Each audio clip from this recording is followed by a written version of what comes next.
So, as you all know, Sony is officially closing down PlayStation stores for PS3, PSP, and PS Vita. Look, I love PlayStation games. I grew up with PlayStation games, but these recent issues don't sit well with me. We all know a store shutdown will eventually happen, but I didn't expect it to be this early. So here I am talking to you about how sad I feel when I heard the news.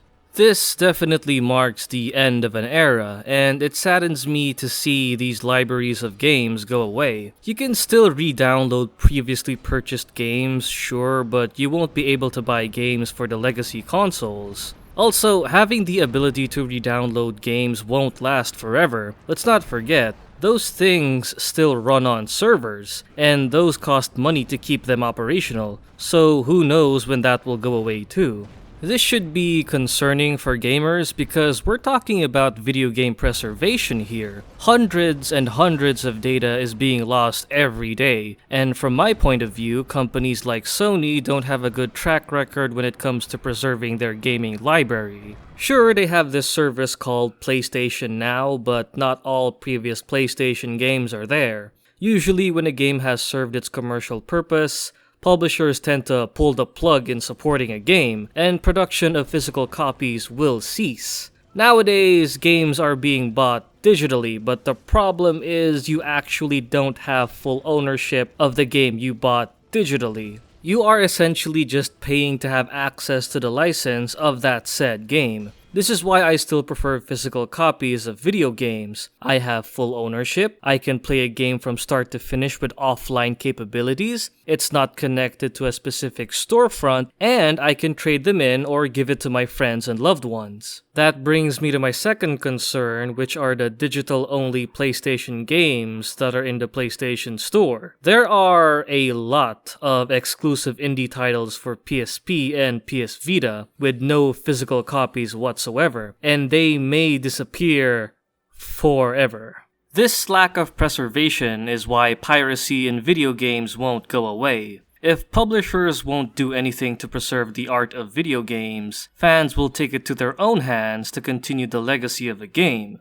Believe it or not, pirates and hackers have done a way better job at video game preservation than actual publishers. Software emulators are another example of preserving games. I don't know much about the legal side of things when it comes to emulation, but I'm still glad we have access to that. If data regarding video games keep getting lost, there is a possibility that there's going to be an influx on jailbroken PS3s and PS Vitas on eBay. Jailbreaking game consoles has always been a thing here in my country, but not everyone has access to business establishments that's all about modifying gaming devices. Since we're now talking about the consoles, I was dumbfounded to find out that PS3s and PS4s are intentionally designed to one day completely lose functionality. I found out about this issue when I was browsing Twitter yesterday. So, let me explain. Like all devices, PS3s and PS4s has this thing called CMOS batteries. Like all batteries, those things will die, and once they do, you won't be able to play both physical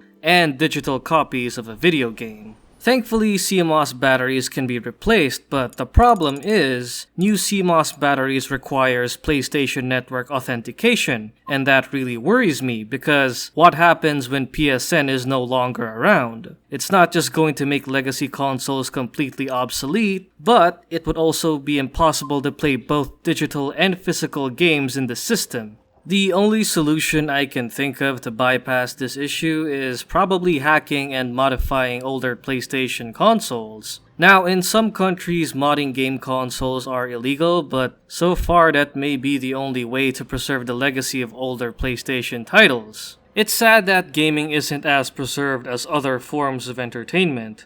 Video games is art, and I'm also very passionate when it comes to keeping this medium alive. But despite the bad news, I'm still hopeful though. A lot of gamers out there are getting more aware regarding video game preservation.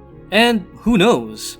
Maybe someday there will be an official way of playing older video games without resorting to piracy. So far, I heard Xbox is doing a better job at preserving their library of games through their services, and they understand the value of game preservation, so there's still hope for the future.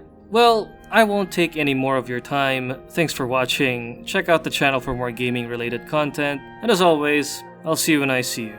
Take care.